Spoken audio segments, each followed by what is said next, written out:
బరాబర్ అడుగుదాము. తెలంగాణ నీళ్లు ఆంధ్రాకి తరలిపోతుంటే తెలంగాణలో ఏ లిఫ్ట్ ఇరిగేషన్ మోటార్లనైతే ప్రభుత్వం ఆన్ చేయాలనో, ఏ లిఫ్ట్ ఇరిగేషన్ మోటార్లని ఆన్ చేయాలని ప్రభుత్వం ఆలోచించాలనో ఆ ప్రభుత్వం ఆలోచిస్తలేదు.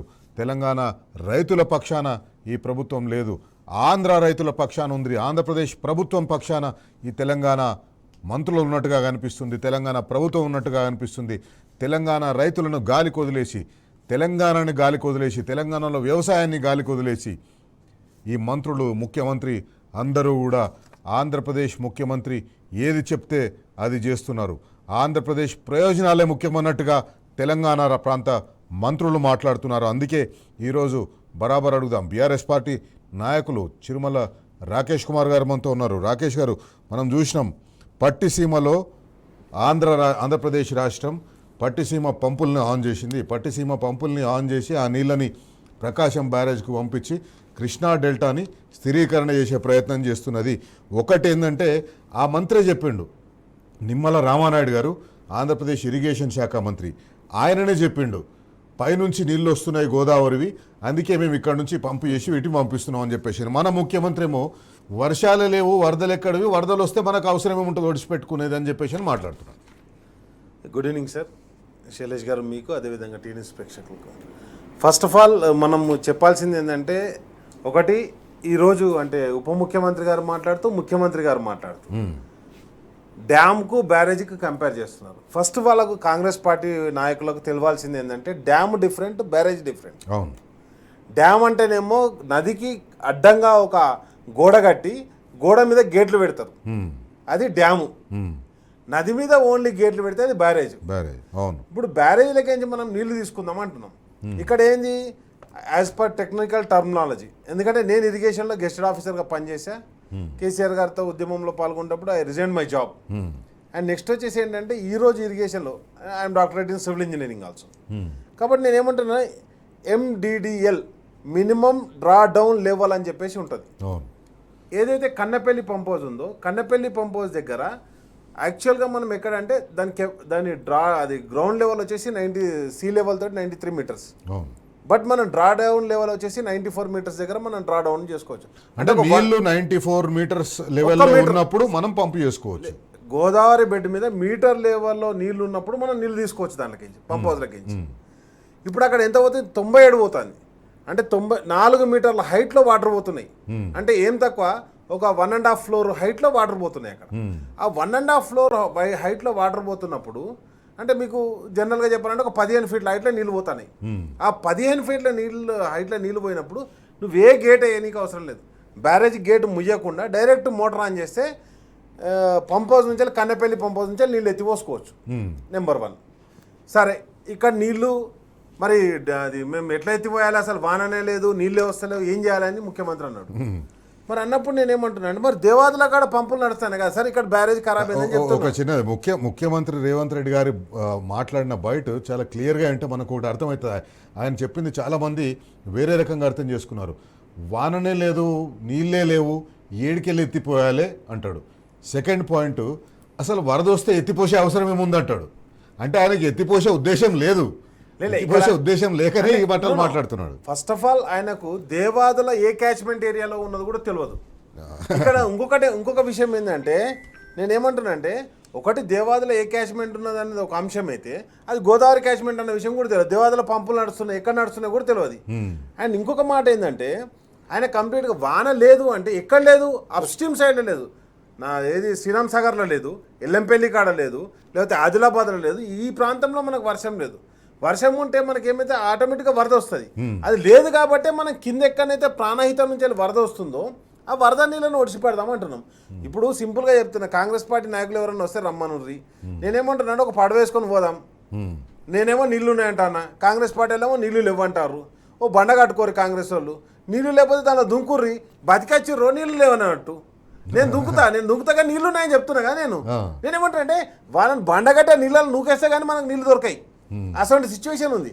అండ్ నెక్స్ట్ వచ్చేసి నేనేమంటున్నా, నువ్వు ఇక్కడ ఎత్తా అంటున్నావు, మరి అక్కడ దేవాదుల కాడ మొత్తం 10 పంపులు, 10 పంపులలో మొత్తం 10 పంపులు ఆన్ చేయాలి. 10 పంపులు ఆన్ చేస్తే మీకు ఏమవుతుంది, భీమ్ గన్పూర్ అని చెప్పేసి అక్కడ పంపులు అక్కడికి లిఫ్ట్ అవుతాయి. లిఫ్ట్ అయిన తర్వాత అక్కడ నుంచి వెళ్ళి పులుకుర్తి, చలివాగు, రామప్పకు మళ్ళీ డైవర్ట్ అవుతాయి. అక్కడ నుంచి వెళ్ళి మనకి ఇక్కడ ధర్మసాగర్ దాంట్లో మనం స్టోరేజ్ చేసుకుంటాం. ఇప్పుడు వరంగల్ రైతులకు నీళ్ళు ఇవ్వచ్చు కదా.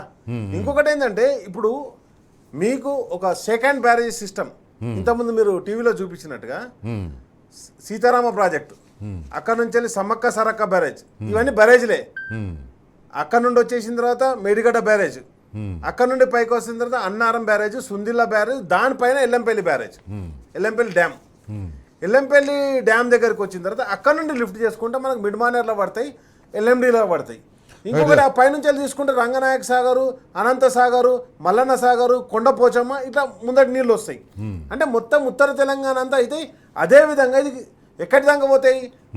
మొన్న హరీష్ రావు గారు చెప్పినట్టుగా నల్గొండ దగ్గర దాకా పోతాయి. ఇప్పుడు కేటీఆర్ గారేమో డైరెక్ట్ నీళ్ళు ఎక్కడున్నాయో చూపించారు. కేటీఆర్ గారు డైరెక్ట్ సైట్ విజిట్కి పోయి అన్నతోటి మేము అందరం పోయినాం. కేటీఆర్ గారితో మా వర్కింగ్ ప్రెసిడెంట్ గారు ఆధ్వర్యంలో మేము అందరం పోయినాం. అరే నీళ్ళే లేనప్పుడు మరి పోలీస్ చెక్ పాయింట్ పెట్టి మమ్మల్ని ఎందుకు ఆపినావు, ఎందుకు అరెస్ట్ చేసినావు మమ్మల్ని? నేనేమో నీళ్ళు లేవంటున్నావు కదా. అరే నీళ్ళు చూపెడదామని పోయినాం కదా, లేని వాటిని ఏమన్నా మేమైనా చెంబులలో పట్టుకపోయి పోతాను మేము గోదావరి నీళ్ళు. కేటీఆర్ గారు డైరెక్ట్గా సైట్ విజిటింగ్ పోయారు, అక్కడ చూపించారు.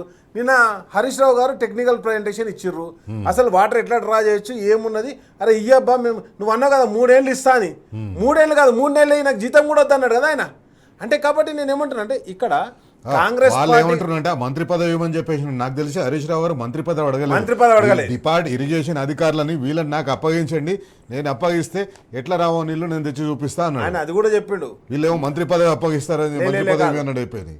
హరీష్ రావు పదవులు అవసరం లేదు నాకు, 13 ఏళ్ళు చేసినా ఆయనే చెప్తున్నాడు. నేనేమంటున్నా హరీష్ రావు గారు చెప్పింది అది, హరీష్ రావు గారు చెప్పిందని వీళ్ళేదో మసిబూసి మారేడుకాయ చేస్తారు. కానీ ఆయన ఏమన్నాడు, ఆ ప్రాజెక్టు నాకు అప్పచెప్పుర్రి 3 నెలల మీకు రన్ చేసి చూపిస్తే మొత్తం నీళ్ళు ఎత్తిపోసి అనిచర్లు నింపుతాను. 3 నెలల కాలం ఎందుకు అడిగిండు ఆయన?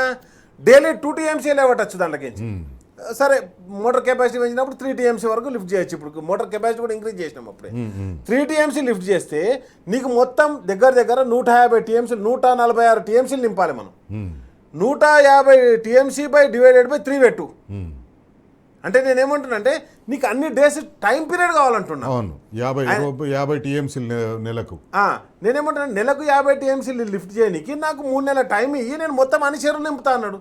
బ్రాడ్ సిచ్యువేషన్ ఉండదు. ఇంకొక సిచ్యువేషన్ ఏందో తెలుసా, అంటే ఇదంతా ఒక దిక్కు అయితే ఇంకో దిక్కు మా ప్రాంతంలో ఎస్పెషల్గా కాళేశ్వరం పక్కనే ఉంటుంది మా పెద్దపల్లి ప్రాంతం. పెద్దపల్లిలో ఉన్నటువంటి ఎమ్మెల్యేలు, ఆ ప్రాంతంలో ఉన్న ఎమ్మెల్యేలు అందరూ ఏం చేశారు, ఈ చెర్లలో మొత్తం నీళ్ళని తీసేసి మట్టి దొంగలు తయారు. అదే నిన్న మనం మాట్లాడుకున్నట్టుగా వాళ్ళకు ఇసుకతోటి ఇన్స్టెంట్ పైసలు వస్తాయి. ఎగ్జాక్ట్లీ.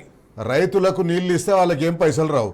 అందుకే ఇసుక మీద ధ్యాస ఉంది వాళ్ళకు, రైతులకు నీళ్ళు ఇచ్చేదాని మీద ధ్యాస లేదు. మీకు మొన్న స్పష్టంగా చెప్తున్నా, మా చైర్మన్ ఒక ఆయన డైరెక్ట్ సతీష్ రెడ్డి గారు అని చెప్పేసి అక్కడ పోయి చూపించి అక్కడ నుంచి ఇసుక తీయనీకి దొంగ వేబిల్లు అక్కడ ఇసుక తీయనికి టెండర్లు వేసారని చెప్పేసి కంప్లైంట్ చేసిండు కలెక్టర్కు.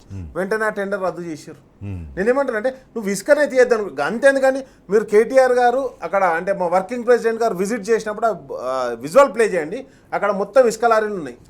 మరి నీకు నువ్వు ఇసుక అమ్ముకోనికి అంటే 400 కోట్లు పెడితే 400 కోట్లు పెడితే అది బ్యారేజ్ 2 పిల్లర్లు ఏవైతున్నాయో కుంగిన పిల్లర్ మంచిగా 7th బ్లాక్ మంచిగా అయితే అన్నారు 85 గేట్లు. కానీ నేను ఏమంటున్నానంటే అక్కడ ఇప్పటికి 40,000 కోట్ల ఇసుక అమ్ముకున్నారు.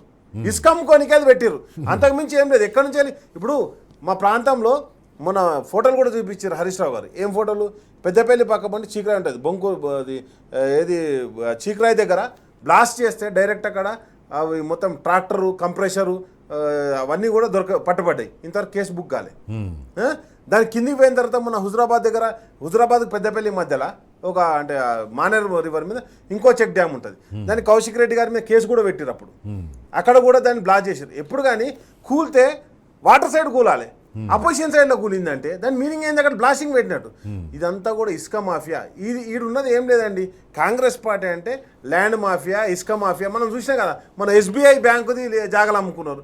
డబుల్ రిజిస్ట్రేషన్ ముఖ్యమంత్రి ఉన్నాడు మనకు, ఆయనకు తెలుస్తుందా తెలియదు, ఏదో ఒకటి మాట్లాడాలని చెప్పేసి వచ్చి మాట్లాడిపోయాడు. నువ్వు వాన పడ్డదా పడలేదా, నీళ్ళు ఉన్నాయా లేవా ఇరిగేషన్ వాళ్ళని అడగాలి. నీకేం అర్థమవుతుంది, ఏ క్యాచ్మెంట్లో ఏమున్నాయో కూడా తెలియదు.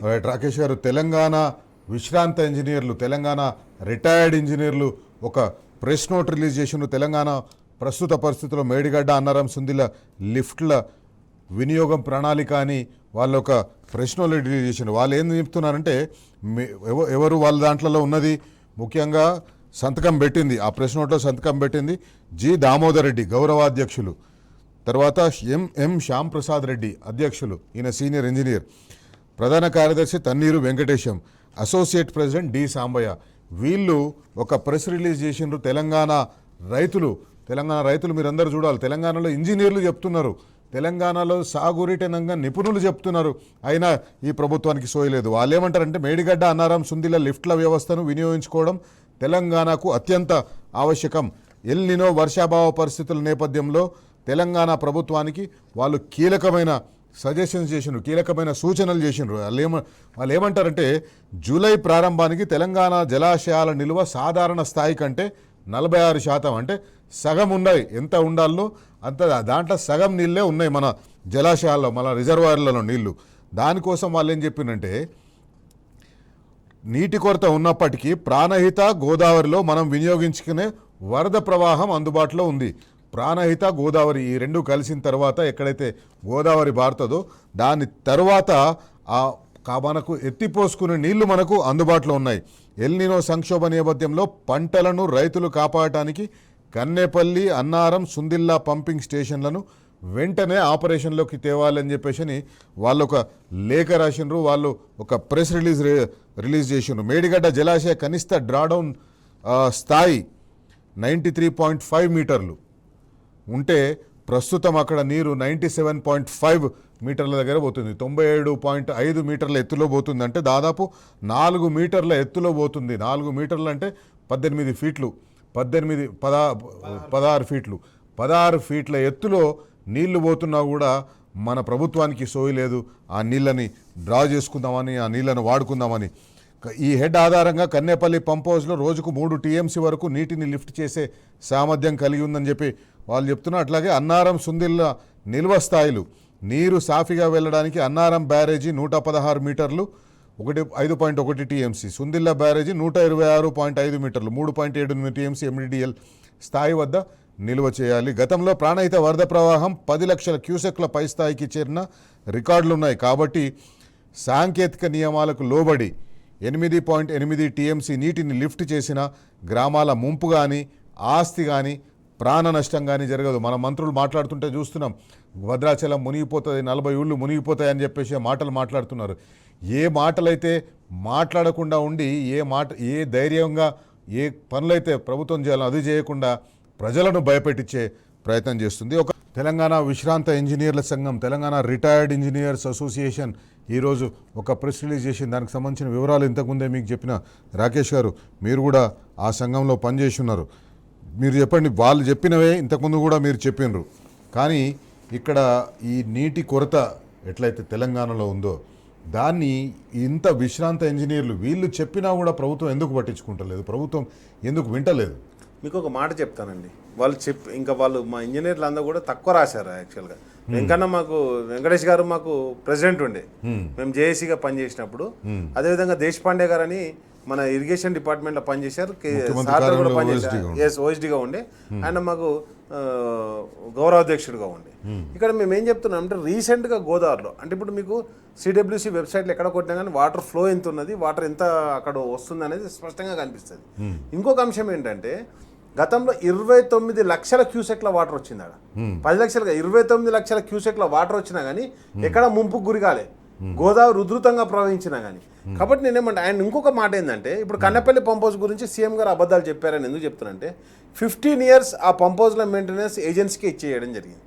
దాంట్లో ఏం జరిగినా కానీ ఏం టెక్నికల్ 15 years మెయింటెనెన్స్ అది ఆపరేట్ చేసినప్పటి నుంచి 15 years ఉన్నది. ఇప్పటికీ మనకు 6 years అయిపోయింది. ఎందుకంటే మనం ఆపరేట్ చేసిన ఒక 4 years, నెక్స్ట్ ఒక 3 years, 7 years అయిపోయింది. ఇంకా 6 years మనకు 6 to 7 years మనకు ఆపరేటింగ్ చేయొచ్చు. నేనేమంటానంటే వాళ్ళు అసలు అక్కడ సమస్యలే, టెక్నికల్ సమస్య. ఇంకొకటి ఏంటంటే ఇప్పుడు బ్యారేజ్ ఏదైతే ప్రాబ్లం అయిందో దాన్ని కూడా ఎలాంటి మేము రిపేర్ చేసి ఇస్తామని చెప్పేసి ముందుకు రావడం జరిగింది, కానీ ప్రభుత్వం యాక్సెప్టెన్స్ చెప్పలే. అండ్ ఇంకొక విషయం ఏంటంటే ఇప్పుడు జనరల్గా సీజన్ కూడా మనం మాట్లాడుకుంటే ఏ డ్యామ్కి కానీ అంటే అది మీకు డ్యామ్లకు కానీ బ్యారేజ్లకు కానీ ఏది కానీ మనకి ఎప్పుడు ఉంటుంది అంటే డ్రాడౌన్ అయిపోయిన తర్వాత డిసెంబర్ జనవరి తర్వాత పంటలు వేసుకుంటారు. పంటలు వేసుకున్న తర్వాత రిజర్వాయర్లో నుంచి వాటర్ డ్రా చేసిన తర్వాత అప్పుడు మెయింటెనెన్స్కి పోతారు. మనకు జనవరి టు జూన్ వరకు మనకు మెయింటెనెన్స్ టైం అది. ఆ మెయింటెనెన్స్ టైంలో 3 మెయింటెనెన్స్ టైంలో వెళ్ళిపోయినాయి. ఇప్పుడు వాళ్ళ చేతిలో ఒకటే మెయింటెనెన్స్ టైం. అండ్ నెక్స్ట్ వచ్చేసి రీసెంట్గా మీరు గమనిస్తే ఉత్తమ్ కుమార్ రెడ్డి గారి ఆధ్వర్యంలో టెక్నికల్ టీం సాయిల్ టెస్ట్ చేయడానికి పోతున్నాం అని చెప్పేసి రీసెంట్గా ఒక 1 మంత్ కింద నెల 15 రోజుల కింద పోయిన తర్వాత ఇప్పటివరకు అక్కడ వరద లేదు. మరి అన్నారం సుందిల కాడ లేదు, ఆల్రెడీ గ్రౌటింగ్ అయిపోయిందండి అక్కడ. ఒక ఈఎన్సీ గారు తెలంగాణ బిడ్డ ఒక ఈఎన్సీ ఏం చేసిండు, అరే బ్యారేజీలకు ప్రాబ్లం రావద్దని చెప్పేసి వెంటనే గ్రౌటింగ్ చేసి వాటి అన్ని రిపేర్ చేసి పెట్టేసి అంటే అది రెగ్యులర్ గా మెయింటైన్ చేయాల్సి అంటే అది కూలిపోతుంది కుంగిపోతుంది కాబట్టి గ్రౌటింగ్ చేసి గ్రౌటింగ్ రెగ్యులర్ గా మన ఇళ్లలో కూడా మనం చూస్తుంటాం. ఎక్కడైనా లీకేజ్ ఉన్నప్పుడు సిమెంట్ అని నింపుతాం. ఇక్కడ సమస్య ఏంటంటే కరెక్ట్ ఎలక్షన్ల ముందు అది అసలు వరద లేదు, ఫ్లో లేదు, ఏం లేదు. అది ఎందుకు కుంగింది అనేది ఒక సమస్య నెంబర్ 1. నెంబర్ 2 వచ్చేసి నేను ఏమంటానంటే అసలు వాటర్ ఉండగా ఎన్డీఎస్ఏ రిపోర్ట్ వచ్చింది, అసలు వాళ్ళు వాటర్లో దిగలే, సాయిల్ టెస్ట్ చేయాలి, దీన్ని కూలిపోయిందని చెప్పేసి వాళ్ళు 1 డేలో రిపోర్ట్ ఇచ్చుడేంది. అండ్ నెక్స్ట్ అది పొలిటికల్ రిపోర్ట్ అవుతుంది. ఇంకొక మాట, ఆ రిపోర్ట్లో ఎన్డీఎస్ఏ రిపోర్ట్లో స్పష్టంగా చెప్పారు ఏంటంటే ఆ బ్యారేజీని ఏదైతే బ్లాక్ ఒకటి రిమూవ్ చేసి న్యూ బ్లాక్ కన్స్ట్రక్షన్ చేయండి అని చెప్పారు నెంబర్ 1. నెంబర్ 2 అన్నారం సుందిలలో గ్రౌటింగ్ చేసి వాటర్ నింపుకోవచ్చు అని చెప్పారు, వాళ్ళే చెప్పారు. దాని గురించి ఎక్కడ మాట్లాడరు.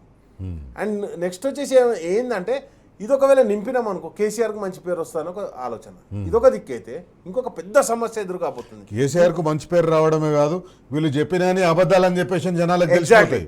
అండ్ నెక్స్ట్ వచ్చేసి ఇంకొక విషయం ఏంటంటే ఇప్పుడు నువ్వు నింపలేదనుకో, ఎల్లంపల్లిలో ఈ రోజు ఉన్నటువంటి వాటర్ 6 TMC ఉన్నాయండి. ఎల్లంపల్లి యాక్చువల్గా 20 TMC కెపాసిటీ, దాని డెడ్ స్టోరేజ్ 4 TMC, ఎక్స్ట్రా 2 TMCలు ఉన్నాయి. అవి కూడా డ్రింకింగ్ వాటర్, హైదరాబాద్ డ్రింకింగ్ వాటర్కి వాడతారు. ఇక్కడ సమస్య ఏంటంటే ఆ నీళ్ళతోటే ఎన్టీపీసీలో పవర్ జనరేట్ అవుతుంది.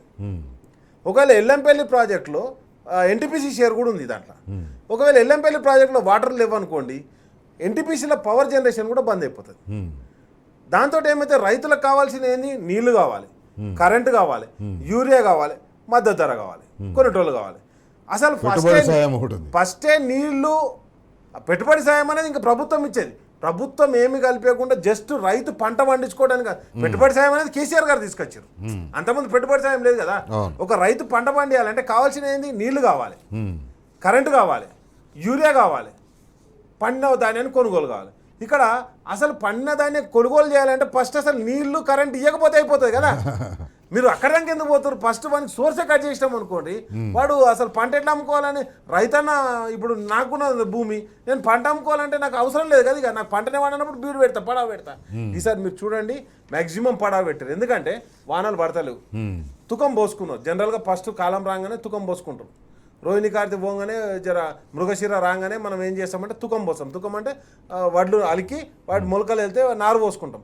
ఆ నారు పండింది అనుకో, అది నాటేనికి పనికిరాదు, అది పంట వెళ్ళది. ఆల్రెడీ తుకం ఎండిపోయింది, అంటే తుకం ముదిరిపోయింది. ఇప్పుడు ఏం చేస్తుర్రు, పత్తి ఇత్తనాలు వేసుకున్న వాళ్ళు కూడా పరిస్థితి ఏంది, పత్తి మొలకలు ఇవ్వకపోతే అది ఇత్తనం కథమైపోయినట్టు, దాని చీమలు తింటాయి లోపల భూమిలో, చీమలు ఎర్రలు తినేస్తాయి అవి. కాబట్టి ఇప్పుడు పత్తి వేసుకున్న అదే పరిస్థితి ఉన్నది, వరేసుకున్న అదే పరిస్థితి ఉన్నది. అసలు ఇక్కడ పంట పండించుకోనికి లేదు. ఇక పండిస్తే ఏడ వండియాలి, బాయిల కింద వండియాలి. చెర్ల నీళ్ళు లేవు, కెనాల్ నీళ్ళు వస్తలేవు. ఇక ఏడ వండియాలో బాయిల కాడ వండియాలి, బాయిల కాడ బోర్ల కాడ వండియాలంటే కరెంట్ ఉండాలి, ఆ కరెంట్ ఉండలేదు. కాబట్టి రైతుని ఎన్ని విధాలుగా ఒకవేళ వేసుకుంటే వానికి మాకు యూరియా దొరుకుతలేదు ఆడ. కాబట్టి నేనేమంటానంటే రైతును పీడించుకునేటువంటి పరిస్థితుల్లో ఈరోజు కాంగ్రెస్ పార్టీ ఉంది. కాబట్టి ఇప్పుడు మా రైతు అనేట ఆయన వ్యవసాయం చేయమంటే భయపడే పరిస్థితి తీసుకొచ్చిండు. మొన్న వడ్లన్నీ వానకు తడిచిపోయినాయి, బస్తాలు ఇయ్యలే అంటే. కాబట్టి ఎక్కడికక్కడ మీరు చూడండి ఒక డిస్టర్బ్ మోడ్. మీకు ఇంకోటి ఎంత డిస్టర్బ్ మోడ్ అంటే తెలంగాణ మొత్తాన్ని డిస్టర్బ్ చేస్తారు. డిస్టర్బ్ చేసి ఏం చేస్తారు, పక్క రాష్ట్రానికి లాభం చేస్తారు, ఆంధ్రప్రదేశ్కి బెనిఫిట్ చేస్తారు. ఇప్పుడు నీ దగ్గర నీళ్లు లేవు, గోదావరిలోకి నీళ్ళు ఎడికెళ్ళి పోతానే, మరి ఆంధ్రప్రదేశ్లో వానలు పడతానే. ఆంధ్రప్రదేశ్లో గోదావరి మన దగ్గర అక్కడ వాళ్ళ మంత్రి చెప్తున్నాడు, ఎల్లినో ప్రభావం, సూపర్ ఎల్లినో ప్రభావం తట్టుకుంటామంటారు వాళ్ళకి. ఆయనే చెప్తున్నాడు నీళ్ళు ఎడికెళ్ళి వస్తున్నాయంటే మీదికెళ్ళి గోదావరిలోకి వెళ్ళి వస్తున్నాడు. ఇప్పుడు మీకు ఒక మాట చెప్తా, ఒకసారి జగన్ గారు ఒక స్పీచ్ ఇచ్చారు అసెంబ్లీలో. మనకు వాటర్ సోర్సెస్ పైనుండి మహారాష్ట్ర నుంచి రావు, అక్కడ నుండి లేదు, మనకున్నదంటే ప్రాణహిత మీద, ఇంద్రావతి మీద, శబరి మీద, ఈ 3 నదుల మీదనే డిపెండ్ కావాలి 2 రాష్ట్రాలు అని చెప్పేసి ఆయన చెప్పిండు. ఒకవేళ నిజంగానే గోదావరికి ఫ్లడ్ వచ్చింది అనుకోరి మనకి ఎస్ఆర్ఎస్పి నిండుతుంది, లేకపోతే కడెం నిండుతుంది. ఇప్పటికి కడెం ఇంతకుముందు దుంకుతుండే, మత్తడి దుంకుతుండే, కడెం గేట్లు ఎత్తడానికి తిప్పలు పడుతుండే. లాస్ట్ టైం గేట్ కొట్టుకపోయింది ఈ టైంకు. ఇప్పటికి కడెంలో వరద వస్తలేదు. కడెంలో వరద రాకపోతే ఎల్లంపల్లి కాడికి ఏడ నీళ్ళు వస్తాయి, రావు. కాబట్టి మొత్తానికి మొత్తం కూడా డ్రాట్ సిచ్యువేషన్ ఫేస్ చేస్తున్నాం. ఈరోజు రైతన్న దుఃఖంతో బాధపడుతుంది. ఎందుకో తెలుసా, ఎటు చూసినా కానీ కష్టాలకు నెట్టేస్తారు. ఇదొక దిక్కైతే అంటే ప్రైమరీ సెక్టర్ ఇదంతా. ప్రైమరీ సెక్టర్ అనేది అగ్రికల్చర్. సెకండరీ సెక్టర్ ఇండస్ట్రీ సెక్టర్కి వచ్చేసరికి మనం చూసినాం ఎస్బీఐ భూములు అమ్ముడు, కంచగచ్చిపోవాలి భూములు తాకట్టు పెట్టుడు, అంటే దొంగ రిజిస్ట్రేషన్లు అన్నీ. కాబట్టి ఆ ఇండస్ట్రీ వచ్చేటోడు భయపడుతుండు. ఇక ఇంకేమున్న సర్వీస్ సెక్టర్. సర్వీస్ సెక్టర్ అంటే కరెంట్ ఇవ్వాలి. ఈరోజు మనం హైటెక్ సిటీలో ఏ ఎంప్లాయ్ కన్నా ఫోన్ చేయరు, రోజుకు 4-5 సార్లు కరెంట్ పోతుంది. కరెంట్ పోతే వైఫై బంద్ అవుతుంది, ఆ కంప్యూటర్ బంద్ అవుతుంది. ఇక ఆయన ఏం పని చేయాలి? కాబట్టి ఇవన్నీ కూడా ఎక్కడికక్కడ రాష్ట్రాన్ని డిస్టర్బ్ చేసిండు. అందుకే రాష్ట్ర ఆదాయం తగ్గిపోయింది. అందుకే మీకు రైతు బంధు ఎందుకు పడతలేవు అంటే ప్రభుత్వం దగ్గర పైసలు లేవు. అప్పులు తీసుకొచ్చి ఇవ్వాలంటే బీసీ ఫీజు రియంబర్స్మెంట్ కూడా అప్పు తీసుకొస్తే వాళ్ళు ఢిల్లీ కట్టడానికే సరిపోతాయి కదా సార్. మీరు అప్పు తీసుకొచ్చి ఆర్ఆర్ ట్యాక్స్ కట్టుకోవద్దా? సీఎం పదవి కూడా ఉండదు కదా. ఢిల్లీకి కడతందుకోసం అన్న అప్పులు తీసుకురావాలి కదా. అదే పని చేస్తుండే. మరి ఢిల్లీకి అప్పులు కట్టడానికే, ఢిల్లీ కట్టడానికి తీసుకొస్తుంది తప్పితే తెలంగాణను బాగుపరచని కాదు. అండ్ నెక్స్ట్ వచ్చేసి నేనేమంటానంటే ఎక్కడికక్కడ అబద్ధాలతోటి ఈ 2.5 ఏళ్ళ కాలాన్ని గడిపేసిండు. ఇంకో 2.5 ఏళ్ళు కూడా ఇదే అబద్ధాలు చెప్దామని అంటారు. ఇక్కడ సమస్య ఏంటంటే ఇప్పుడు ఇవన్నీ రాజకీయ సమస్యలు అయితే ప్రధానమైనటువంటి సమస్య నీటి సమస్య. రేపు డ్రింకింగ్ వాటర్ కూడా దొరకదు గ్రామాల్లో. ఈ డ్రింకింగ్ వాటర్ హైదరాబాద్ లో మనం చూస్తున్నాం, తీవ్ర వాటర్ ట్యాంకులు ఫుల్ నడుస్తున్నాయి. రోజుకు 15,000 వాటర్ ట్యాంకర్ల బుకింగ్ నడుస్తుంది. ఇప్పటికి బుకింగ్ నడుస్తుంది. వానాకాలం వచ్చిన తర్వాత నడుస్తుంది. పరిస్థితి ఇట్లనే కొనసాగితే ఈ వానాకాలం ఈ సీజన్ మొత్తం కూడా ఇట్లే నడుస్తుంది. ఇంకా వచ్చే ఎండాకాలంలో 15-30 రోజుకు 30,000-40,000 ట్యాంకర్లు బుక్ అవుతాయి. మన రాష్ట్రంలో మన ముఖ్యమంత్రి, మన మంత్రులు, మన అధికారులు అనడానికి లేదు కానీ ఈ అడ్వైజర్ ఎవరైతే ఉన్నారో, జలవనరుల అడ్వైజర్ ముఖ్యమంత్రికి ఉన్నాడు, వీళ్ళందరూ పక్క రాష్ట్రం కోసం పనిచేస్తున్నారు. మన సొమ్ము తింటున్నారు, వాళ్ళ పాట పాడుతున్నారు. మన సొమ్ము తింటున్నారు, వాళ్ళ కోసం పనిచేస్తున్నారు. మన దగ్గర నీళ్లు పోతున్నాయి, ఎత్తిపోయాలనే సోయి లేదు. కానీ పక్క రాష్ట్రానికి నీళ్ళు ఇడిచిపెట్టేసరికి వాళ్ళు మీరు చూసిండ్రు ఎట్లా పంపులను ఆన్ చేసుకొని ఎట్లా నీళ్ళని దోడుకుంటున్నారు.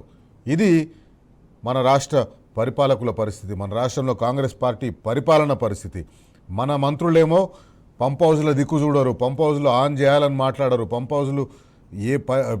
హౌజ్లని ఎట్లా ఆన్ చేయాలి, ఎప్పుడు ఆన్ చేయించాలా అని ముఖ్యమంత్రితో మాట్లాడరు. కానీ పక్క రాష్ట్ర మంత్రులు మాత్రం పోయి పంపులు ఆన్ చేసుకుంటారు, నీళ్ళని తోడిపోసుకుంటున్నారు. రాకేష్ గారు, మన ముఖ్యమంత్రి కానీ, మన మంత్రులు కానీ, మన ఉన్నత స్థాయి అధికారులు ఎవరైతే ఇరిగేషన్ డిపార్ట్మెంట్ చూస్తారో వాళ్ళు మన కోసం పనిచేస్తున్నట్టుగా అనిపిస్తలేదు, పక్క రాష్ట్రం కోసం పనిచేస్తున్నట్టు అనిపిస్తుంది. మీకు ఒక మాట చెప్పాలి సార్, సగం మంది మంత్రులంతా కూడా గోదావరి పరివాహక ప్రాంతం నుండి రోజు క్యాబినెట్లో రిప్రజెంట్ చేస్తారు. అవును. ఎక్కడ నుండి అంటే అడ్లూరు లక్ష్మణ్ కుమార్, శ్రీధర్ బాబు, వివేక్ గారు అండ్ అదేవిధంగా సీతక్క.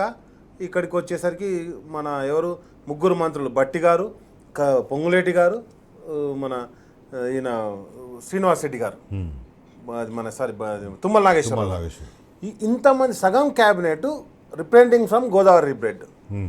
ఎవ్వరు గట్టు మీదకి పోయి చూసినా కానీ నీళ్ళు కనిపిస్తాయి వాళ్ళకు. అసలు వాళ్ళు అది దిక్కే పోతలేరు కదా, పోయి చూస్తే కనిపిస్తాయి కదా. నెంబర్ 1. నెంబర్ 2 వచ్చేసి ఒక మంత్రి డైరెక్ట్గా గతంలో ఏదైతే చంద్రబాబు నాయుడు గారి క్యాబినెట్లో పనిచేసినటువంటి మంత్రి ఈరోజు ఆ బ్యారేజీకి పర్మిషన్ అని చెప్పేసి అక్కడ చేపడుతున్నటువంటి బంకంచర్లకు నల్లమల సాగర్కు దానికి సపోర్ట్ చేయండి అని చెప్పేసి ఇక్కడ ఇంజనీర్లకు చెప్తారు.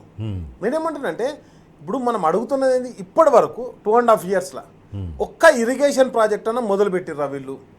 హైదరాబాద్లో ఒక ఫ్లైఓవర్ కట్టాలే, ఉన్న వాటిని మెయింటెనెన్స్ రిపేర్లు చేస్తలేరు, కొత్తది కట్టుడు పక్కన పెట్టి. మీకు ఇంకోటి చెప్తున్నా, ఇంకొక ఘోరం ఏంటంటే ఇప్పుడు మీకు కర్ణాటక పోయొచ్చారు, కృష్ణాను కూడా ఎండబెట్టేటువంటి పరిస్థితి తీసుకొచ్చారు. ఎందుకంటే కృష్ణాలో ఏదైతే చిక్కాల అని చెప్పేసి అక్కడ ఒక రిజర్వాయర్ కడతారు, కర్ణాటకలో కడతారు, పైన రాష్ట్రంలో ఆల్మెట్టి డ్యామ్ హైట్ వేస్తున్నారు. ఇంకొకటి వచ్చేసి కురిడి అని చెప్పేసి ఇంకోటి కడతారు, ఇంకోటి బ్రిడ్జ్ కమ్ బరేజ్ ఇంకోటి కన్స్ట్రక్షన్ చేస్తారు. ఈ 3 కట్టుతూ అదేవిధంగా మన టీబీ డ్యామ్ గేట్లకు ఓపెనింగ్ వచ్చారు. మరి అక్కడ నుండి ఆర్డీఎస్లో మనకు దగ్గరగా 17 TMC అంటే 16.94 టీఎంసీలు మనకు రావాలి. దాని గురించి మాట్లాడిండా? మాట్లాడలేదు. అంటే మనకు రావాల్సినటువంటి షేర్ గురించి మాట్లాడలేదు, కానీ పక్క రాష్ట్రంలో పోయి సపోర్ట్లు కొట్టేస్తాడు. ఇక్కడ పైన రాష్ట్రంలో సపోర్ట్లు కొడతాడు, కింద రాష్ట్రంలో సపోర్ట్లు కొడతాడు. పైనోడు డ్యామ్లుగా గేట్లు పెట్టుకుంటాడు, పైనోడు కొత్త బ్యారేజ్లు కడతాడు, కిందోడేమో మోటార్ లాంచ్ చేసుకుంటాడు, కొత్త పంపులు పెట్టుకుంటాడు. ఇక్కడ ఉన్న పంపులు నడిపిస్తలేడు, మోటార్లు నడిపిస్తలేడు. అసలు వీళ్ళకు సోయి లేదు. వీళ్ళకు అసలు చాలా మందికి ఆ పంపులు ఏంది, ఆ పంపులు ఎప్పుడు ఆన్ చేయాలి, ఎట్లా ఆన్ చేయాలి, ఎవరితోటి మాట్లాడాలి, ఇవన్నీ ఏమి తెలిసినట్టు లేదు. ఇంకొక మాట చెప్తా సార్, ఆయన ఏమన్నాడు మన ప్రెస్ మీట్లో ముఖ్యమంత్రి గారు, అసలు లిఫ్ట్ ఇరిగేషన్ నన్ను ఉంటుందా అంటే, కల్వకుర్తి, నెట్టెంపాడు, భీమా, కోయిల్ సాగర్ అవన్నీ లిఫ్ట్లు మహబూబ్ నగర్ ఉన్నాయి. నీకు లిఫ్ట్ ఉంటుందన్న సంగతి కూడా నీకు తెలియనోనికి లిఫ్ట్ ఎక్కి పైకి వచ్చినోడు అంతే. తప్పితే నేనేమంటాను, ఎక్కడి నుంచి గ్రౌండ్ నుంచి వచ్చినోడు కాదు కదా. ఇప్పుడు మీకు ఇంకో గమ్మ చెప్తా, ఆయన ఫస్ట్ టైం ఎమ్మెల్యే గెలిచినప్పుడు కేసీఆర్ గారిది టీడీపీ టీఆర్ఎస్ అలయన్స్ ఉన్నప్పుడు గెలిచిండు ఆయన. తర్వాత కూడా బీజేపీ అలయన్స్ తోటి పోటీ చేసిండు, కాంగ్రెస్ అలయన్స్ తోటి పోటీ చేసిండు. ఆయన ఏ రోజు కూడా ఇండివిజువల్గా గెలవలే. ఈసారి కూడా కమ్యూనిస్ట్ అలయన్సే. కేసీఆర్ గారు ఇండివిజువల్ గెలుచుకున్నారు. అలయన్స్ లో పోటీ చేసినప్పుడు ఓడిపోయాడు. ఆయన కాంగ్రెస్ లో ఉన్నాడు, అప్పుడు టీడీపీ అలయన్స్, అప్పుడు ఓడిపోయాడు. ఓడిపోయిన తర్వాత నేనేమంటానంటే, అండ్ నెక్స్ట్ ఇంకొకటి ఏమంటానంటే, లిఫ్ట్లు నీ మహబూబ్ నగర్లో ఫస్ట్ తెలంగాణలో లిఫ్ట్, ఉమ్మడి ఆంధ్రప్రదేశ్లో, తెలంగాణ కాదు ఉమ్మడి ఆంధ్రప్రదేశ్లో లిఫ్ట్ స్టార్ట్ అయిందే నీ మహబూబ్ నగర్లో. వాళ్ళ సొంత ఊరు, మీది మహబూబ్ నగర్ జిల్లానే కదా సార్. సొంత లిఫ్ట్ సొంత ఊర్లు, వాళ్ళ సొంత ఊరున్న దగ్గర. ఎగ్జాక్ట్లీ. కాబట్టి నేను కల్వకుర్తి దగ్గరనే రెడ్డిపల్లి ఉన్న కానీ అక్కడ ఉన్నది. నేనేమంటానంటే, నువ్వు ఏది తెలుసుకోకుండా లిఫ్ట్ ఎక్కడన్నా ఉన్నాయా? లిఫ్ట్లు ఉన్నాయి కదా, అండ్ ఆ లిఫ్ట్లే పనిచేస్తుంది అన్నట్టుగా. ఏ ముఖ్యమంత్రి అయితే వరదలే లేవు, నీళ్ళే లేవు, వరదలు వస్తే లిఫ్ట్ చేసుకునే అవసరం ఎందుకు అని చెప్పేసి మాట్లాడుతున్న ముఖ్యమంత్రి ఉన్న తర్వాత ఇంకా మనం వేరే మాట్లాడలేదు. ఇంకొక మాట చెప్తున్నా సార్, కొడంగల్ లిఫ్ట్ కూడా ద్రోహం, అది మోసం. ఎందుకంటే కల్వకుర్తి, నెట్టెంపాడు, భీమా, కోయిల్ సాగర్ మొత్తం కూడా జూరాల నుంచి డ్రా చేయాలి. జూరాల కెపాసిటీ ఆయననే చెప్పిండు. అక్కడ మీటింగ్ పోయి 9 టీఎంసీలు అని చెప్పిండు. 9 టీఎంసీలకు ఆల్రెడీ అక్కడ నుంచి డ్రా చేస్తున్నావు. మళ్ళీ నువ్వు దీన్ని తీసుకపోయి 7.5 టీఎంసీ కొడంగల్ లిఫ్ట్ ఇరిగేషన్ ఆన్నే పెడితే నీళ్ళు ఎడికించి రావాలి. అసలు వరదనే లేదా? ఇప్పుడు నీళ్ళు లేవు. లాస్ట్ టైం ఈ టైం నీళ్ళు వచ్చినాయి. కావాలంటే ఎవరైనా నెట్ల కొట్టి చూసుకోరు. ప్రతి ప్రాజెక్టు కూడా, నేను కడెం ప్రాజెక్ట్ చెప్పినా, జూరాల ప్రాజెక్ట్ చెప్పినా, ఏ ప్రాజెక్ట్ చెప్పినా, గత రైనీ సీజన్లో ఈ టైం వరకు చెరువులు దాదాపుగా 70% నిండినాయి. అదేవిధంగా డ్యామ్లలో కూడా వరద వచ్చింది. ఈసారి వరద లేదు, వాన లేదు, అసలు పడుతుందో తెలుస్తలేదు. ఇప్పుడు పంట నీళ్ళు దేవుడు వరకు. ఫస్ట్ అయితే కనీసం తాగనీకి నీళ్ళు అయితే దొరకాలి కదా, తాగునీరు దొరకనటువంటి దుస్థితిలో తెలంగాణ నెట్టివేయబడుతుంది. ఇది చాలా డేంజర్ అయినటువంటి పరిస్థితి. వర్షాలు పడతలేవు, అసలు రోజు మొదలవుతుంది కానీ వానలు పడతలేవు. మీరు ఇంకొక మాట అడిగారు, మంత్రులంతా ఏం చేస్తున్నారు? మంత్రులంతా చాలా బిజీ ఉన్నారు సార్. ఒకళ్ళు నైని కోల్ బ్లాక్ బిజీలు ఉన్నారు, ఒకళ్ళు ఇసుక క్వారీల కోల్ బ్లాక్, ఇసుక అమ్ముకోవడం బిజీ ఉన్నారు, ఇంకోరు సెల్ ఫోన్ల స్కామ్ లా బిజీ ఉన్నారు, ఇంకోరు భూములు గుంజుకునే దానిలో బిజీ ఉన్నారు, ఇంకోరు భూభారతి పోర్టల్ పేరు చెప్పి దాని వేలాది ఎకరాల భూములను ట్రాన్స్ఫర్ చేసుకుంటున్నారు. మీకు ఒక మాట చెప్పి 10 రోజుల నుంచి ఏదైనా రిజిస్ట్రేషన్ ఆఫీస్కి ఫోన్ చేయండి సార్, ఎక్కడ కూడా భూభారతి పోర్టల్ కూడా పనిచేస్తలేదు. రిజిస్ట్రేషన్ పోర్టలే పనిచేస్తలేదు, మొత్తం ఆగిపోయిన రిజిస్ట్రేషన్లు. ఇంకొకరేమో లిక్కర్ స్టిక్కర్ వాళ్ళ అల్లునికి ఇప్పియాలని చెప్పేసి ముఖ్యమంత్రి గారు బిజీలు ఉన్నారు. కాబట్టి ఎవరు బిజీలో వాళ్ళు ఉన్నారు. మీరు తెలంగాణ ప్రజల గురించి, తెలంగాణ బాధ గురించి ఇంతకుముందు చూసినాం కదా. ఒక మంత్రి గారేమో నేను మంత్రిని అయితే నాకు తెలియకుండానే దాంట్లో ఏది మీటింగ్లు పెడుతున్నారని చెప్పేసి ఆమె పంచాయతీలు ఉన్నది. కాబట్టి ఎక్కడో అక్కడ బిజీ అయిపోయారు సార్. వాళ్ళు తెలంగాణ ప్రజల గురించో, తెలంగాణ బాధల గురించో, వాళ్ళు కాంగ్రెస్ పార్టీ ఇచ్చిన హామీల గురించి ఆలోచించే సిచ్యువేషన్లు లేవు.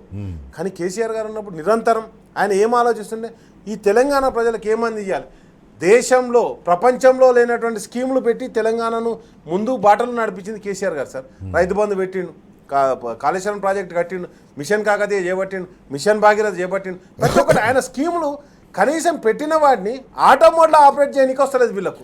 వాళ్ళు ఆటో మోడ్లో ఆపరేట్ చేస్తే ఇక మా అవసరం ఏముందని చెప్పేసి ప్రజలు అనుకుంటారు. అందుకే అవి ఆపరేటబుల్ కాదు, అవి ఆపరేట్ చేయలేమని చెప్పే ప్రయత్నం చేస్తున్నారు. ఆ ప్రయత్నంలో బొక్కబొర్ల పడుతున్నారు. మీకు ఒక్కటే మాట చెప్తున్నా సార్, కేసీఆర్ గారు ఎప్పుడు కానీ, అంటే మేము కేసీఆర్ గారితో ఉన్నప్పుడు ఒక అద్భుతమైన మాట చెప్పిన. ఒకసారి గోదావరికి వరద వచ్చింది. ప్రభుత్వం వచ్చిన కొత్తలోనే 2014-15 ప్రాంతంలో వరద వచ్చింది. వరద వస్తే దాన్ని తీసుకొచ్చి ఎల్ఎండి డ్యామ్లో పోసిండు. అప్పటికి మిడ్ మానేర్ కంప్లీట్ కాదు. పోసిన తర్వాత సార్ 2 రోజులు అయితే గేట్లు ఎత్తాలి సార్, ఎస్ఆర్ఎస్పి గేట్లు అంటే. ఎస్ఆర్ఎస్పి గేట్లు ఎందుక మీరు అది ఎల్ఎండి గేట్లు ఎత్తురు అన్నాడు. సార్ ఎక్కడైనా గేట్లు ఎత్తేది కాదా, ఎల్ఎండి డ్యామ్ గేట్లు ఎత్తుదే 100 కిలోమీటర్లు తెలంగాణ భూమి అంతా నీళ్లు తాగుతుంది కాదా.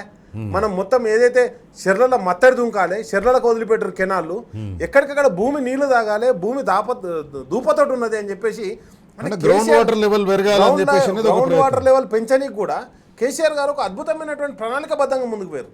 కేసీఆర్ గారి ఆలోచన ఎప్పుడు కూడా తెలంగాణ జీవనాడితో ముడిపడి ఉండే. ఎందుకంటే కేసీఆర్ గారు కూడా మైగ్రేట్ అయింది. ఆయన అప్పర్ మానేర్లో వాళ్ళ భూమి పోతేనే మైగ్రేట్ అయ్యారు వాళ్ళ తండ్రి తాతల కాలంలో. కాబట్టి నీటి బాధ అనేది ఆయనకు తెలుసు. ఆ నీటి గోసను తీర్చడానికే కేసీఆర్ గారు తెలంగాణ ఉద్యమంలో పాల్గొన్నారు. కరెంటు దుఃఖాన్ని చూసి ఆయన టీఆర్ఎస్ పార్టీని పెట్టారు. బషీర్బాగ్ కాల్పులే కదా తెలంగాణ పార్టీని పెట్టడానికి. అదేవిధంగా తర్వాత ఈ ప్రాజెక్టులను నిర్మాణం చేయడానికి ఎందుకు ఈ తెలంగాణ దుఃఖాన్ని, బాయిల కాడ దుఃఖం, ఈ బోర్ల కాడ దుఃఖం ఇదంతా పోవాలని రైతన్నను ఆదుకుంటే అద్భుతమైన ప్రగతి సాధిస్తామని ఒక ఉద్దేశంతో కేసీఆర్ గారు ఆలోచిస్తే ఈరోజు ప్రగతి చెందిన తెలంగాణను ఎట్లా అడ్డికి పోవసే రమ్మాలి అని చెప్పేసి కాంగ్రెస్ పార్టీ ఆలోచిస్తుంది. అదే పని మీద వాళ్ళు ఉన్నారు తప్పితే ఇంకో పని మీద లేరు. కాబట్టి స్పష్టంగా ప్రజలకు అర్థమవుతుంది. ఎందుకంటే అరచేతిలో వైకుంఠం చూపించారు. తులం బంగారం అన్నాడు, 15,000 అన్నాడు, రైతు బంధు రైతులకు ఇస్తా అన్నాడు, కౌలు రైతుకి ఇస్తా అన్నాడు, రైతు కూలీలకు ఇస్తా అన్నాడు. ఈ సందర్భం వచ్చింది కాబట్టి ఒకటి చెప్పాలి. రేపు వాళ్ళు ఎగ్గొట్టిన రైతు బంధుని సంబరాలు చేసుకుంటున్నారు. రేపు ఖమ్మంలో వీళ్ళు రైతు బంధు వేసే ముందు ఒక సభ, వేసిన తర్వాత ఒక సభ. వాళ్ళు ఏదో గొప్ప పని చేస్తున్నాడు. 11 సార్లు బీఆర్ఎస్ పార్టీ రైతు బంధు వేసింది, కానీ మొదటిసారి మాత్రమే ఆ ప్రోగ్రామ్ని ప్రారంభించినప్పుడు మాత్రమే సభ పెట్టుకున్నది. ఆ తర్వాత అన్ని ఆటోమేటిక్గా పడతా పోయినాయి. ప్రభుత్వ ఉద్యోగులకు నెల నెల జీతాలు ఎట్లా పడతాయో వీళ్ళకు కూడా పంటల రైతు బంధు అట్లా పడ్డది సార్. రైతు బంధు అట్లా పడ్డది. రైతు బంధు ఇంకా మరీ దారుణం ఏంటంటే కౌలు రైతుల గురించి ఎక్కడ మాట్లాడు. యూరియా బస్తా కౌలు రైతు కొనుక్కునే రైట్ లేదు. యూరియా బస్తా కొనాలంటే ఇప్పుడు నేను ఓటీపీ చెప్తే రైతే కొనాలి. ఇప్పుడు నా పేరు మీద భూమి, మీ పేరు మీద భూమి ఉంది, మీరు ఓటీపీ చెప్తేనే వాళ్ళకి యూరియా బస్తా దొరుకుతుంది. అంతే తప్ప డైరెక్ట్ కౌలు రైతు పోయి యూరియా కొనడానికి లేదు. అదొక తిప్పలు. మక్కలు అమ్ముకుంటప్పుడు కూడా రైతు వచ్చి తంబేస్తేనే మక్కలు కొంటారు. కౌలు రైతులకు కూడా రైతు బంధు ఇస్తా అన్నాయన అక్కడ కౌలు రైతులకు ఎరువులు కూడా ఇస్తలేడు. అండ్ ఇవన్నీ ఒక అంశం అయితే మీరు ఇంకొక అంశం చెప్పారు. ఏంది అసలు వీళ్ళంతా కూడా మరి ఏం చేస్తారు అంటూ ఏం చేస్తారు. ఇప్పుడు మళ్ళీ గవర్నమెంట్ వచ్చేది లేదు, సచ్చేది లేదు. కాబట్టి మనం ఏం చేయాలి, ఎంతసేపు మోసం చేయగలుగుతాం, అబద్ధాల మాటలు ఎన్ని ఆడగలుగుతాము అది ఆడాలి, మోసం చేయాలి, వెళ్ళిపోవాలి. అంతే తప్పితే ఇంకో ప్రణాళిక లేదు, ఇంకోటి లేదు. ఇంకొక ఘోరం జరుగుతుంది సార్. కేసీఆర్ గారు కట్టినటువంటి యాదాద్రి పవర్ స్టేషన్ ఉంది కదా, సార్ నిర్మించినటువంటి యాదాద్రి పవర్ స్టేషన్ కూడా అవుట్ సోర్సింగ్ కింద బయట కంపెనీలకు, ప్రైవేట్ కంపెనీకి అది దాన్ని కాంట్రాక్ట్ బేసిస్ ఇచ్చే ఇక అమ్ముకునే కార్యక్రమమే. నేనేమంటున్నానంటే ఎయిర్ ఇండియా ఎట్లయితే బీజేపీ అమ్ముకుందో ఇప్పుడు యాదాద్రి పవర్ స్టేషన్ కూడా బేరానికి పెట్టిండు. కాబట్టి ఏవేవైతే కేసీఆర్ తెలంగాణ భవిష్యత్తుని ప్రభుత్వం నిర్మించాలి, ప్రభుత్వం చేతిలో ఉండాలి, ప్రభుత్వం అంటే ఎవరు, ప్రజల చేతిలో ఉండాలని చెప్పేసి ఆలోచించినటువంటి ప్రాజెక్టులన్నీ ఈరోజు మొత్తం కూడా ప్రైవేటైజేషన్ చేసేసాం. కాబట్టి ఈరోజు బొగ్గు కుంభకోణం దిక్కు మీరు చూసారు కదా, సింగరేణిలో బొగ్గు 40 లక్షల టన్నుల బొగ్గు కుంభకోణం జరిగింది. ఎక్కడికక్కడ కుంభకోణాలు, లంబకోణాలు. కాంగ్రెస్ పార్టీ ఒకటే పని పెట్టుకుంది, అయితే ఆర్ఆర్ ట్యాక్స్ కట్టాలి, లేకపోతే ఇక్కడ ఉన్నటువంటి తమ ఆస్తులు పెంచుకోవాలి. అదే పని మీద ఉన్నారు. ఇంకొక మాట చెప్తా, ఈయన ఏమంటాడు, నేను ఇవాళ కూడా మూసీ రివర్ ఫ్రంట్ అని బయలుదేరాను, దానికి వచ్చిన అప్పు చూపెట్టాడు. మెట్రో అన్నాడు, దానికి పైసలు ఇచ్చేటోడు దిక్కులేడు. ఫస్ట్ బేస్నే క్యాన్సిల్ చేసిండు. కాబట్టి ఈయన అన్ని క్యాన్సల్డ్, రద్దులు, పేర్లు చేంజ్ చేస్తాడు. ఏమన్నంటే ఏం చేశాను, టీఎస్ ఉన్నదని టీజీ చేస్తా, యాదాద్రిని యాదగిరి గుట్ట చేస్తా, మళ్ళీ ఇంకో దాన్ని ఇంకో పేరు చేస్తా, నేను ఏది ఎంబ్లంలోకి ఖమ్మం తీసేస్తా, కాకతీయ తోరణం తీసేస్తా, చార్మినార్ తీసేస్తా. ఒకటే పని పెట్టుకున్నాడు ఆయన. ఏం లేదు, కేసీఆర్ గారి ఆనవాళ్ళు ఏ రోజు కూడా చెరపలేరు. కాబట్టి ఈరోజు తెలంగాణ ఉద్యమంలో ఏ విధంగానైతే ఉన్నామో అదే విధంగా రేపు రైతు ఉద్యమంలో కూడా ముందుండాలని చెప్పేసి పార్టీ నిర్ణయం తీసుకున్నది. మరొకసారి కృష్ణా నీటి గురించి కేసీఆర్ గారు ఫస్ట్ మీటింగ్ పెట్టిర్రు, గోదావరి నీటి గురించి డైరెక్ట్ మేము బ్యారేజ్ మీదకి పోయినాం. ఒకవేళ వాళ్ళు ఆపరేట్ చేయకపోతే కేటీఆర్ గారు చెప్పినట్టుగా పెద్ద ఎత్తున రైతులు, ప్రజలు అందరూ కలిసిపోయి మోటార్ లాంచ్ చేసుకున్నారు. థ్యాంక్ యూ రాకేష్ గారు. ఇది వాటి బరాబర్ అడుగుదాం. రేపు మరో ముఖ్యమైన అంశంతో మళ్ళీ కలుసుకుందాం. అంతవరకు సెలవు. నమస్తే. జై Telangana. Stay tune to T news.